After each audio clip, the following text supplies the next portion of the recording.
Buenos días, mi nombre es Fernanda Hidalgo, soy interna de Ginecología y Obstetricia del año 2023.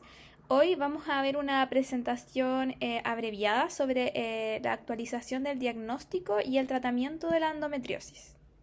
Acá puedes ver las 4 bibliografías en las que se basa la presentación. Dentro de ellas está la actualización del consenso de endometriosis de la FASGO el año 2019. Todas estas bibliografías están enfocadas en el diagnóstico y en guías terapéuticas de esta patología. A modo de introducción, la endometriosis, como ya sabemos, es la presencia de tejido endometrial fuera de la cavidad uterina. Afecta aproximadamente entre un 2 a un 10% de la población general y se considera una enfermedad de tipo crónica y debe ser manejada como tal. Entonces, para recalcar un poco de estadística, recordemos que afecta al 2 a 10% de la población total. En cuanto a la consulta, va a corresponder a un 60% de dolor pélvico crónico y otro porcentaje va a llegar por la consulta de infertilidad y va a terminar con el diagnóstico de endometriosis. Entonces, ¿cómo va a ser el enfrentamiento diagnóstico de esta patología? Lo vamos a ver en la siguiente diapositiva en forma general. Entonces vamos a tener una consulta con una mujer de edad fértil que nos va a referir una sintomatología que puede ser un dolor pélvico o subfertilidad. Dentro de todas las cosas que nos pueden referir pueden ser dolores pélvicos menstruales invalidantes que alteren la calidad de vida, síntomas como dismenorrea, dispareunia, dolor pélvico crónico no cíclico e incluso ya pueden referir sintomatología urinaria y digestiva, ¿ya? Dentro de estas, hematoquesia, una diarrea menstrual, hematuria, disuria, tenesmo, poliaquiuria, urgencia miccional.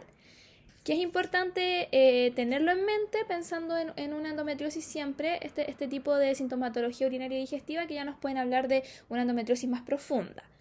Se realizan examen físico y ginecológico, estudios complementarios como la ecotransvaginal, resonancia, el CA125 que es bastante específico para endometriosis y vamos a definir, ¿cierto?, en qué diagnóstico o subtipo de endometriosis calza la paciente, si es superficial o peritoneal, ovárica o profunda. Luego que tengamos esto vamos a ver cómo la vamos a manejar. El manejo puede ser médico, puede ser quirúrgico e incluso puede requerir de otros especialistas como urología o cirugía digestiva alta.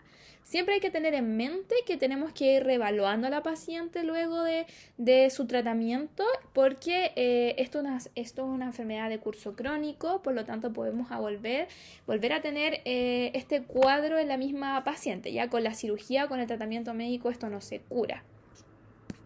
Como mencionaba anteriormente, tenemos dos imágenes disponibles. Primero va a ser la ecografía y luego la resonancia. La ecografía podemos observar endometriomas, descartar malignidad, 40% va a estar asociado a endometriosis profunda cuando realicemos una ecotransvaginal, ¿cierto? 50% adenomiosis. Y lo más importante es que la endometriosis profunda la podemos diagnosticar con ecotransvaginal, la endometriosis profunda intestinal, pero esta tiene que ser con una preparación intestinal. La preparación intestinal eleva la especificidad y la sensibilidad en mayor a un 90%. E incluso se mencionan algunos metaanálisis que supera los niveles predictivos de la resonancia magnética, por lo tanto va a ser nuestra primera línea diagnóstica. ¿Cómo se hace la preparación intestinal? Se realiza con laxantes el día anterior, con una dieta libre de residuos y además con un enema rectal 1 o 2 horas antes del examen. Todo con el fin de eliminar restos fecales, ¿cierto? Y gases que estén presentes en el recto sigmoide y nos ayuden a mejorar la visualización, ¿cierto?, de las lesiones endometriosas pélvicas. En cuanto a la resonancia magnética, tenemos una sensibilidad del 99% por una especificidad más baja que las que les mencioné en la ecografía. Nos va a ayudar a complementar el diagnóstico e incluso hay centros especializados que nos van a sugerir utilizar gadolinio, no es de rutina, pero se puede utilizar en caso de que se sospeche de malignidad. Algunas cosas relevantes que me parecen de interés es que hay bibliografía que nos muestra cómo tenemos que solicitar la resonancia magnética.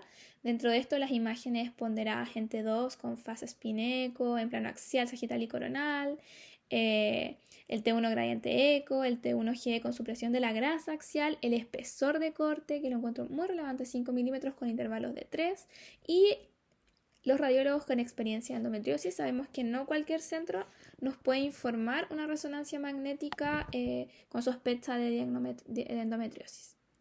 Existen recomendaciones para realizar de forma sistemática la ecografía transvaginal, evaluando órganos de ventral a dorsal. Dentro de ellos se encuentra la vejiga, el repliegue vesicouterino, los meatos ureterales, úteros ovarios, luego el fondo de saco de Douglas, le sigue el espacio retrocervical, los ligamentos uterosacros, el tabique recto vaginal y el fornix vaginal anterior. Además, también tenemos que evaluar el recto sigmoide.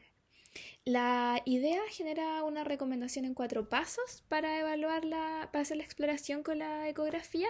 En primero el útero y los anexos, buscando ciertos focos de adenomiosis o endometriomas ováricos. Luego pasar a marcadores ecográficos de adherencias. Luego evaluar el saco de Douglas mediante el avance de corredizo de la sonda sobre la cara anterior del recto. Y en cuarto paso, ver los compartimientos anteriores y posteriores buscando los nódulos endometriósicos. Todo esto se hace por las distintas capas de la pared que todos ya conocen. Finalmente, mencionarles en cuanto al diagnóstico que la cirugía laparoscópica más la biopsia y la histología, ¿cierto?, van a ser el gold standard del diagnóstico. Sobre todo también porque tenemos implantes peritoneales, los que son menores a 5 milímetros no se van a visualizar en la imagen, y la cirugía se reserva para la falla del tratamiento de primera línea o cuando tenemos una urgencia como una obstrucción intestinal, ureteral o ya en casos más extraños, ¿cierto?, pulmonar e incluso cerebral. Hay riesgos y complicaciones como en toda cirugía, ¿cierto? Y la reducción temporal del dolor va a ser un 25% a los 4 años y un 50% a los 7. Es importante mencionar que en cuanto a la cirugía, la recurrencia va a ser de un 10% a los 5 años, ¿ya? Y versus el manejo anticonceptivo, que la endometrioma recurrente va a ser un 8%. Así que es importante también tener en mente estos números antes de decidir un manejo, ¿ya? Vamos a ver ahora el tratamiento, hablar un poco de la carga de la enfermedad, lo que significa tener endometriosis para una mujer y luego los tratamientos de primera línea que están recomendados según las últimas actualizaciones. En cuanto a la carga de enfermedad, la endometriosis va a ser una enfermedad crónica, como lo he mencionado desde el inicio, va a requerir un plan de manejo de vida para maximizar el tratamiento médico. Hay que evitar el ingreso a pabellón recurrente de la paciente. Es importante que se desarrolle una vida normal, ¿cierto? Manejar bien el dolor, planificar los tratamientos, reducir la recaída de las lesiones y la sintomatología, un enfoque que sea lo menos disruptivo posible, terapias médicas, evaluarlas, ¿cierto? Pero no siempre van a ser efectivas para todas las pacientes. Este tratamiento se va a necesitar por año, explicar a las pacientes que esto es como tener hipertensión, ¿cierto? O diabetes, que el manejo es crónico. Y también no enfocarnos solo en el dolor, sino que en algo multifactorial como es la tolerabilidad, mejorar el funcionamiento tanto físico y emocional de la paciente y además del costo, que es cierto, tenemos diferentes opciones ya a diferencias de costo bastante importantes. Así que siempre pensar el objetivo clínico del tratamiento, ¿cierto? Como con un equilibrio terapéutico, ¿cierto? De todos los beneficios versus efectos secundarios del manejo. Entonces vamos a iniciar con la terapia médica. Es importante hablar primero de que la terapia médica no va a mejorar la fertilidad de la paciente, pero sí va a disminuir el volumen de la endometriosis, de las lesiones y el dolor asociado, ¿ya? Es importante hablar de que tenemos manejo como para el momento del dolor y manejo que va a ser general. Entonces vamos a tener AINES y paracetamol para la paciente, terapias hormonales complementarias, neuromodulación e incluso vamos a hablar un poco de la dieta antiinflamatoria. Vamos a iniciar con los anticonceptivos orales combinados. El mecanismo de acción va a ser la atrofia endometrial. Por lo tanto, va a disminuir el sangrado uterino normal e inhibir la síntesis de prostaglandinas, mejorando la dismenorrea, disminuyendo el dolor no menstrual, disminuyendo la dispareunia profunda, ¿ya? Cosa importante, usar la menor dosis de estrógeno posible y además está recomendado, ¿cierto?, usar los anticonceptivos combinados, pero en la menor dosis posible de estrógenos para disminuir el riesgo de trombosis. Eh, Estos también van a ayudar a la reducción del flujo sanguíneo retrógrado de la pelvis. Hay ensayos que muestran que 1.5 miligramos de 17-beta-estradiol y 2.5 de acetato de nomegestrol al día por 4 días a la semana van a disminuir el sangrado en un 30%. Otros estudios recomiendan el uso cíclico de 3 cajas y luego un mes de descanso, pero también, y las pautas más aceptadas son las pautas continuas, que tienen más efectividad. Los progestágenos son medicamentos muy seguros que vamos a preferir en pacientes que no toleran los anticonceptivos combinados o pacientes que los tienen directamente contraindicados, ¿ya? Estos van a hacer que se inhiba la ovulación e induzcan amenorrea, pero tienen dos problemas. Uno es que no son anticonceptivos, así que se tienen que utilizar con métodos de barrera. Y segundo, tienen efectos secundarios. Dentro de los efectos secundarios más importantes tenemos en el NETA, por ejemplo, que va a modificar la distribución de lipoproteínas de colesterol y va a provocar efectos androgénicos, como aumento de peso, acné y seborrea, por lo que no se van a recomendar en pacientes que tengan, por ejemplo, esta sintomatología o estos signos muy exacerbados. El Dienogés, que es un muy buen medicamento, un muy buen progestágeno, tiene mucha evidencia, tiene un alto costo, ¿ya? Y además disminuye el contenido mineral óseo. Así que eso también es un punto importante a considerar según la paciente que vamos a tener en nuestra consulta. El DIU medicado, que es liberador de levonorgestrel, va a ser una buena opción para pacientes que hayan tenido hijos, que no tengan deseo de embarazo y que la dismenorrea sea su principal síntoma, el principal síntoma que refieran, ¿ya? Este va a tener cosas buenas, por ejemplo, va a evitar la ingesta diaria, ¿cierto?, de un medicamento, es anticonceptivo y va a disminuir la recurrencia de dismenorrea postquirúrgica, ¿ya? Pero es muy importante mencionar que no inhibe la ovulación por los primeros meses y esto tiene dos cosas importantes. Una, que podemos desarrollar endometriomas ováricos a partir de un cuerpo lúteo hemorrágico y lo segundo es que va a requerir un cuidado extra, ¿cierto?, con métodos de barrera los primeros meses desde que se implanta. En cuanto a las agonistas y a los antagonistas de la GnRH, estos son fármacos que van a generar un estado hipoestrogénico y esto va a aliviar el dolor pélvico, pero tiene una limitada tolerabilidad por los pacientes porque tienen muchos efectos secundarios, ¿ya? Hay cosas que se pueden hacer como combinarlos con NETA porque van a disminuir los síntomas vasomotores y van a prevenir la reabsorción ósea, pero es muy costoso. El Elagolix, que es un antagonista de la GnRH, le va a tener como síntoma principal los sofocos. Que también van a ser complicados, ¿cierto?, para las pacientes. Otras cosas importantes es que no van a suprimir completamente la anticoncepción, por lo tanto hay que usar un método de barrera adicional.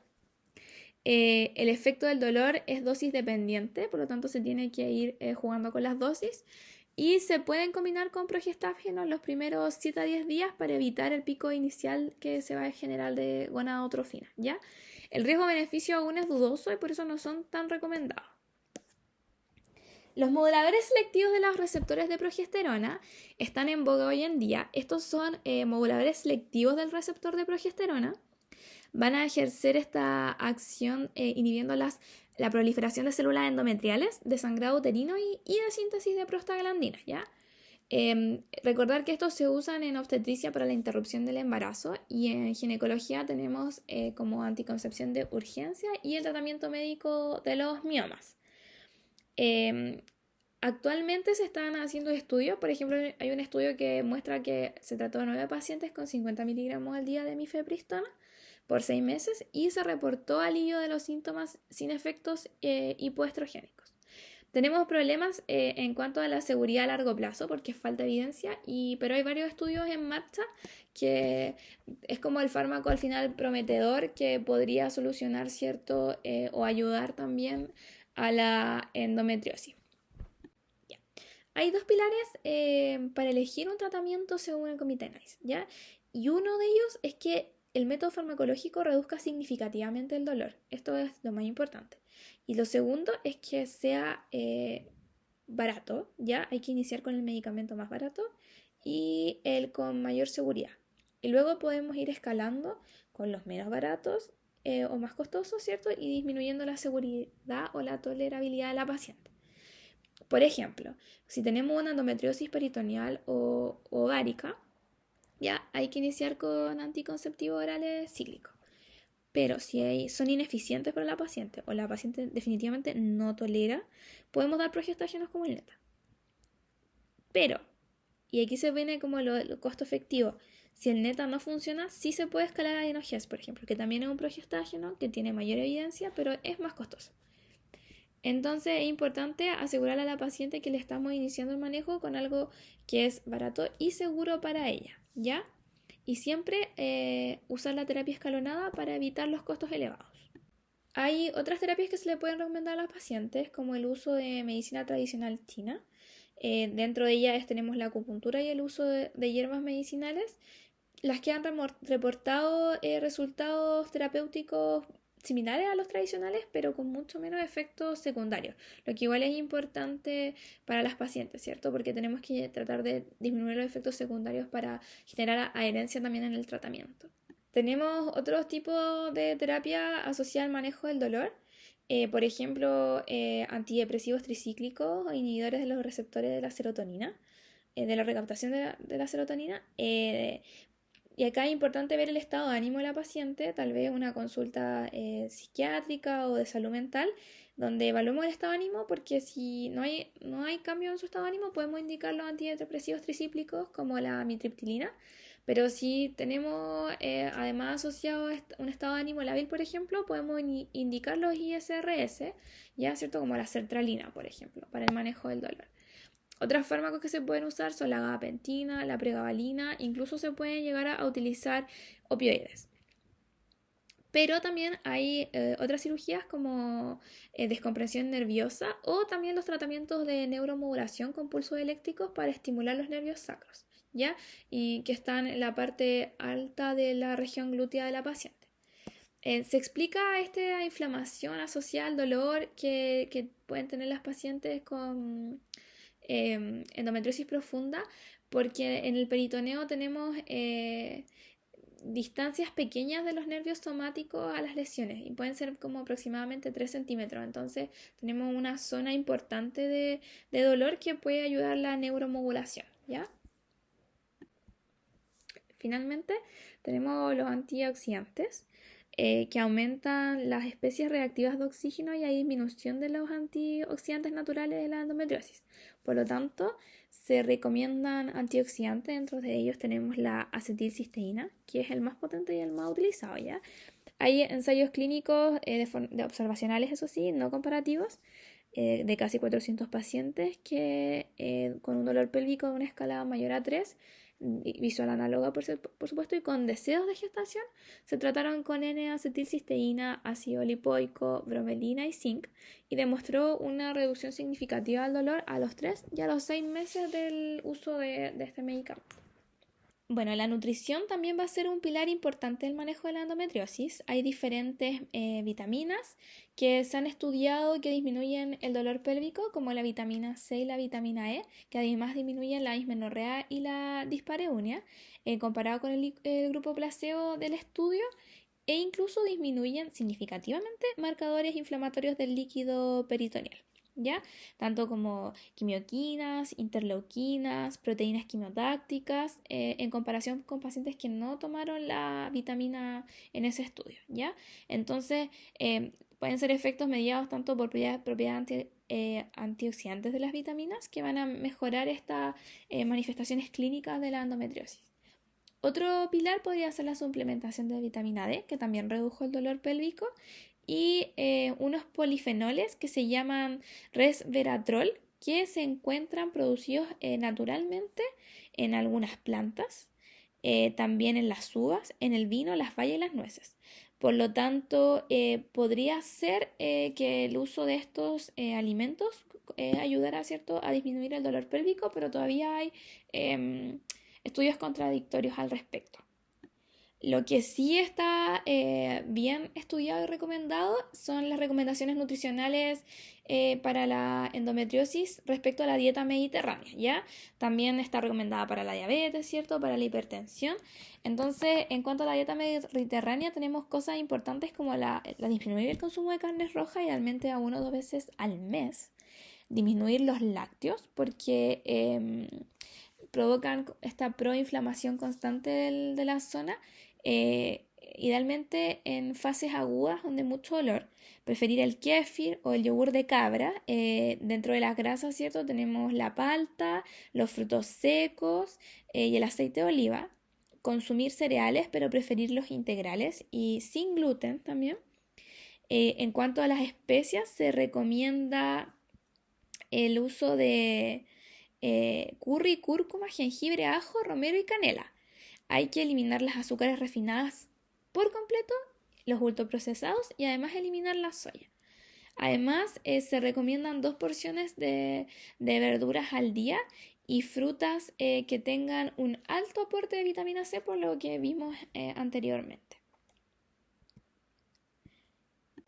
Hemos terminado con la presentación de diagnóstico y tratamiento de endometriosis. Espero que hayan aclarado sus dudas, que veamos a la paciente y el mensaje final que quiero dejar, que veamos a la paciente de una forma integral, que pensemos en sus objetivos, en su calidad de vida, en todos los pilares de manejo que le podamos ofrecer, tanto farmacológicos como no farmacológicos. Me gusta el énfasis en cuanto a que las pacientes pueden suplementarse con dieta, ¿cierto? Que está demostrado, tal vez con no estudios tan grandes, pero está demostrado que la vitamina C, que los antioxidantes, que estas terapias como acupuntura, que incluso se pueden dar pulsos eléctricos para disminuir el dolor. Entonces, son cosas que se pueden utilizar en la consulta, que no provoca, no involucra tanto tiempo, ¿cierto? Y que podemos hacer énfasis en las pacientes para ayudarles en su calidad de vida. Muchas gracias.